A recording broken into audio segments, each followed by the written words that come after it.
नमस्कार, मैं डॉक्टर अमित मलिक, मनोरोग विशेषज्ञ हूँ। आज हम बात करेंगे एक बड़ी ही महत्वपूर्ण बीमारी के बारे में, जिसका नाम है ओसीडी। ओसीडी मतलब ऑब्सेसिव कंपल्सिव डिसऑर्डर। इसके नाम में ही इसके बारे में पूरी डिटेल आ जाती है। ऑब्सेशन मतलब थॉट और कंपल्शन मतलब बिहेवियर या एक्शन। तो ऑब्सेशन होता है एक इंसान को बार बार चलते विचार, कुछ विचार बार बार उसके दिमाग में चलते रहते हैं। इंसान को पता है कि ये उसके खुद के विचार हैं, लेकिन वो उसे रोक नहीं पाता है। उसे ये भी पता है ये विचार आना सेंसलेस या बेबुनियाद हैं, इनका आना ठीक नहीं है, फिर भी वो रोक नहीं पाता है। और अगर रोकने की कोशिश करता है तो उसको एंग्जाइटी या घबराहट बढ़ने लगती है। और उस ऑब्सेशन से जो एंग्जाइटी है उसे दूर करने के लिए जो एक्शन या बिहेवियर वो करता है उसे कंपल्शन कहते हैं।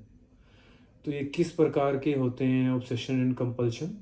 ये कई तरह के होते हैं। सबसे पहला होता है इंसान को गंदगी का वहम होने लगता है।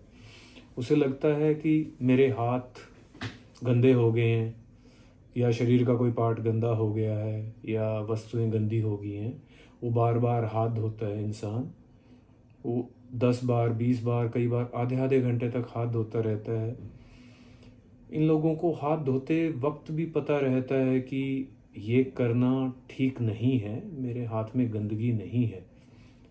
ऐसा विचार आना गलत है, लेकिन ये फिर भी खुद को रोक नहीं पाते हैं हाथ धोने से। कई बार ऐसे इंसानों के हाथ धो धो के स्किन भी उतरने लग जाती है।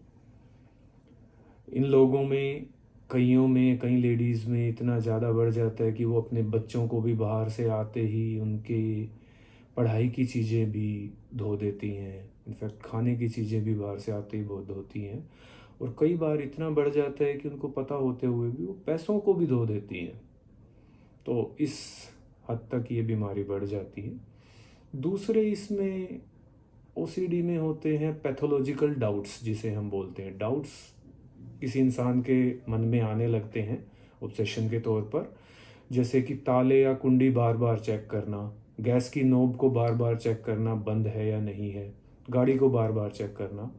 ऑल्दो उस व्यक्ति को पता रहता है कि मैंने ताले, कुंडी या गैस जो भी है मैंने बंद कर दिया है, लेकिन फिर भी उसके मन में ये विचार बार बार आते हैं।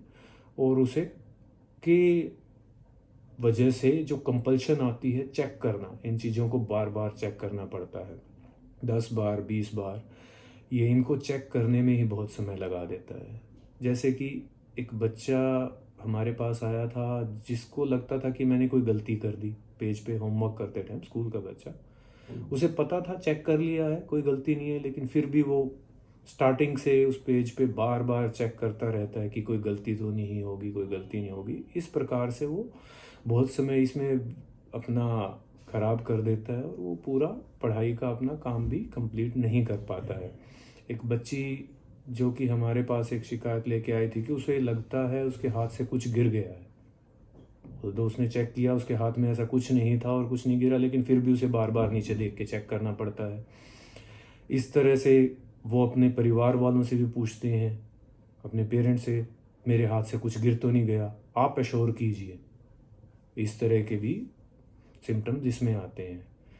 एक जो अकाउंट डिपार्टमेंट में ही काम करते थे इंसान, उनको बार बार ये विचार आने लग गया कि मैंने हिसाब गलत किया है, जबकि वो कैलकुलेटर से चेक कर चुके हैं, लेकिन फिर रिपीटेडली बार बार वो करते हैं। और इसके चलते उन्हें इतना उनका ओसीडी बढ़ गया कि उनको अपनी जॉब भी छोड़नी पड़ गई। ऑल्दो ट्रीटमेंट के बाद वो फिर से अपना काम शुरू कर पाए और उनके ऑब्सेशन ठीक हो गए। इसके अलावा तीसरे प्रकार के ऑब्सेशन किसी इंसान को आते हैं, गलत विचार आने लग जाते हैं। जैसे कि मंदिर जाता है या भगवान के बारे में उसे गाली या कुछ गलत उसके मन में आने लग जाता है। कई बार गाली देना, कि भगवान को गाली देने का विचार आने लग जाता है। इसकी वजह से उसे बहुत बुरा लगता है, या किसी पर्टिकुलर इंसान के लिए या किसी के लिए, किसी नॉन के लिए सेक्सुअल थॉट्स आने लग जाती हैं। इनके आने की वजह से उसे पता है ये आना बहुत गलत है, वो बहुत गिल्टी फील करता है और बड़ा ही परेशान होता है। एक इंसान को इस तरह के भी विचार आने लग जाते हैं कि वो चाकू से किसी परिवार वाले को मार दे। जैसे कि हमारे पास एक व्यक्ति आए थे, उन्हें लगते थे कि उनके अपने ग्रैंडसन को, अपने पोते को वो चाकू से मार देंगे। बार बार ये विचार आते हैं, जबकि उनको पता है कि ऐसा कुछ नहीं वो करेंगे, लेकिन इसकी वजह से वो बहुत परेशान थे कि उसको प्यार भी बहुत करते हैं बच्चे को, और फिर भी इस तरह के विचार आ रहे हैं। इस विचार से बहुत परेशान थे वो, और उनको इस विचार आने की वजह से पूरा दिन एंग्जाइटी रहती थी और ये ओसीडी उनकी बढ़ रही थी। फिर इंसान को आता है कईयों को कि एक पर्टिकुलर काउंटिंग का, कि मुझे ये नाम या ये चीज़ मुझे इतनी बार ही बोलनी है, 5 बार बोलनी है या 7 बार बोलनी है, नहीं बोला तो मेरे परिवार के साथ या मेरे साथ कुछ बुरा हो जाएगा। वो इनफैक्ट अपने परिवार वालों को भी बोलते हैं कि इस चीज़ को इतनी बार रिपीट कीजिए। उनको भी पीछे बार बार पड़े रहते हैं कि आप रिपीट कीजिए, इतनी बार रिपीट कीजिए। उन्हें पता है ऐसा कुछ नहीं है, लेकिन फिर भी काउंटिंग का पर्टिकुलर विचार आता रहता है। एक लास्ट इसका ओसीडी का ऑब्सेशन रहता है प्रिसीजन या सिमेट्री, जिसे हम कहेंगे। कुछ लोग अपनी टेबल पर, अपने ऑफिस में चीज़ों को एक पर्टिकुलर ऑर्डर में रखने की कोशिश करते रहते हैं।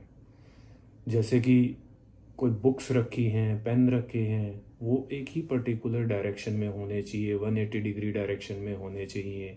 उन्हीं को ठीक करने में वो इतना टाइम लगा देते हैं कि अपना काम नहीं कर पाते, बहुत परेशान रहते हैं। तो ये सारे सिम्टम्स ओसीडी के हैं। लोग जिन्हें वहम की समस्या कह के टाल देते हैं कि ये तो वहम है, ठीक कीजिए। पेशेंट भी इसको नहीं समझ पाते कि ये मानसिक बीमारी है, और कई बार पेशेंट के परिवार वाले भी उनको बोलते हैं कि देखिए ये आपको केवल वहम है, इसे आप खुद दूर कर सकते हैं और इसके बारे में मत सोचिए। लेकिन ऐसा नहीं है। अगर आपको, आपके परिवार में या आसपास किसी को ये सब लक्षण हैं तो उसे ओसीडी की बीमारी है। अपने नज़दीक मनोरोग विशेषज्ञ से संपर्क कीजिए और इसका ट्रीटमेंट लीजिए। इसका ट्रीटमेंट पॉसिबल है और बहुत अच्छे से इसका इलाज किया जा सकता है। तो आज हमने ओसीडी के बारे में कुछ जानकारी आपके साथ शेयर की। आगे भी आप ऐसे ही वीडियोस जिनमें मनोरोग के बारे में, अलग अलग बीमारियों के बारे में और उनके इलाज के बारे में हम बताएंगे। आप जानना चाहते हैं तो हमारे चैनल को सब्सक्राइब कीजिए।